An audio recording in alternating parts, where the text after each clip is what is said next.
Hello again, witchy people. Baneful herbs, and today it's not a truly baneful herb. Like I said, I'm going to include a few poisonous varieties, or ones that are reputedly poisonous anyway. I've got my notes down here as well, because there are a few names I need to double check. And today it's all about Aquilegia. Now, it's got a few folk names because it hasn't got huge amounts of folk uses or medicinal uses. It tends to have fewer names, but it is known as European crowsfoot, culverwort, lion's herb, lady's shoes, columbine. Obviously it's very well known as columbine, and my personal favourite, granny's bonnets. And I have them growing all over my garden in all different, I have common, vulgaris, cultivars, all sorts. And I love them. It's one of my favourite plants. I like a lot of cottage plants. It's said to be native to Central and Southern Europe, also Asia and North Africa, but it's found all over the world anyway. The name Aquilegia itself is said to come from the Latin aquila, meaning eagle, and that's because the leaves are supposed to resemble an eagle swooping down. There's also the name columbine, which comes from the Latin word for dove, because it's supposed to look like a group of 5 doves sitting around, perched around. Personally, I can't see either of these, which is why I call it granny's bonnet. Oh dear. So on to why it's considered poison. Charles Ernest Cornevin in 1893, in a book, I think it was French, said that Aquilegia contained aconite, which is probably where its poisonous reputation comes from. However, it can cause convulsions, gastroenteritis, heart palpitations, breathing problems and heart weakness if the plant is eaten fresh. The minute the plant is dried or exposed to heat, all the toxins, also the things that cause these problems, are destroyed. There have been no cases that I can find of any livestock being poisoned by Aquilegia, and I think this is because livestock tends to avoid eating it. However, even though it has this reputation, there is no evidence for toxicity. I wouldn't encourage you to eat it though, although it has been used medicinally, but we'll get on to that later. So it doesn't contain aconite, but it does contain some toxins that can cause, if not death, it can cause you a few problems. So in the past, Aquilegia has had a reputation of causing miscarriages, and the wise woman of the village would administer Aquilegia to give this community service, shall we say, to young women in the village who had unwanted pregnancies. Now, interestingly, in these folk tales, the wise woman of the village who uses her knowledge to heal was often called the wise woman, and the woman who used it to harm or to cause things like miscarriages was called a witch. There are a lot of folklore and magical uses that are kind of interlinked as well. So let's go on to that. So folklore says that if you rub the flower between your hands, it will give you courage, and this comes from lions said to eat the flowers in the springtime to give them strength. Possibly because of this folkloric association with miscarriage, it's also associated with folly and silliness in love and lost love. You could grind up the seeds and rub the seeds into your hands like a perfume, and this was supposed to attract love for men and women. Okay, Aquilegia seeds were also said to be ground up and used in the correct measure in water or wine, usually water, to cause miscarriage. Now, this kind of vagueness and disclarity, if you like, could be used to keep the remedy a secret, so the witch or the wise woman wouldn't be out of a job. Magically, the flowers and sometimes the seeds were used, usually sprinkled in a bathtub, to help reveal your true self and to give clarity to life's choices and situations. And magically also, the leaves and the flowers are used in spells to dispel jealousy. I think because of its associations with love and being foolhardy in love, it also has that association with fairies. It's very much a fairy plant, if you like.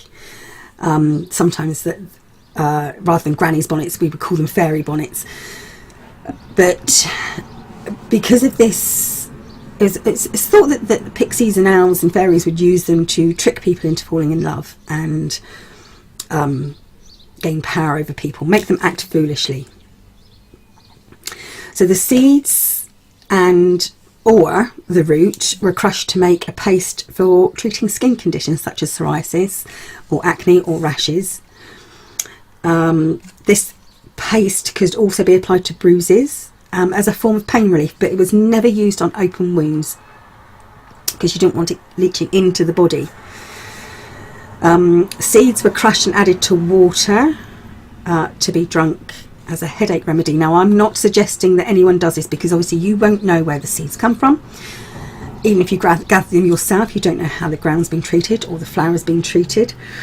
You wouldn't know the dosage, you wouldn't know if you're allergic to it, you wouldn't know what kind of toxins are in there to aggravate your system, how much you should use, anything like that. So don't do it, any of it.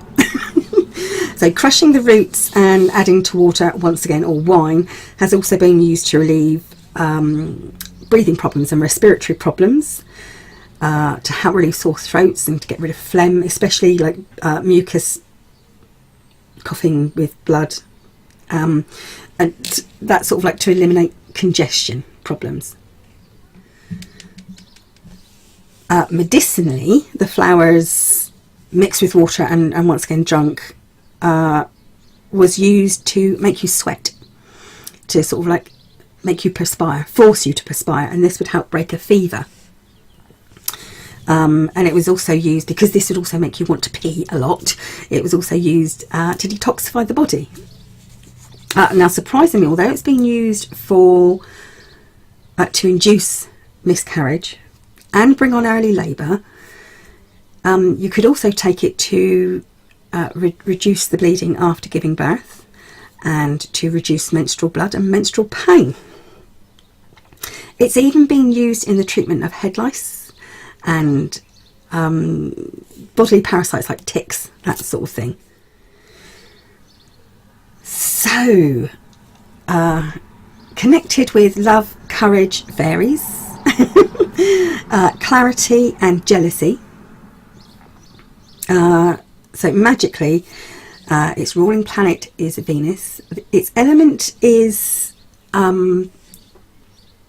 water, but it's often associated with air as well because of the associations with being bird-like, like the eagle's claw and the doves and such like. It's also considered to be quite a winter plant.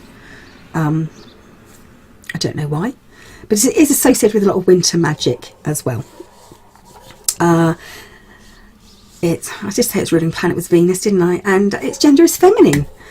So as far as deities are concerned, once again, Venus, any deity to do with love, and the fairy king and queen. So there you go. Aquilegia, columbine, granny's bonnets, absolutely beautiful plant. Quite common, obviously. And the other thing I should say is, if you grow it yourself, if you have some cultivars like I do, which is when I grow it, it is very, very pretty. It used to be called Grandma's Blackberry Pie, and they changed it now to Black Barlow, which is many leaves. So it's not just got the 5 main leaves of the columbine, Aquilegia.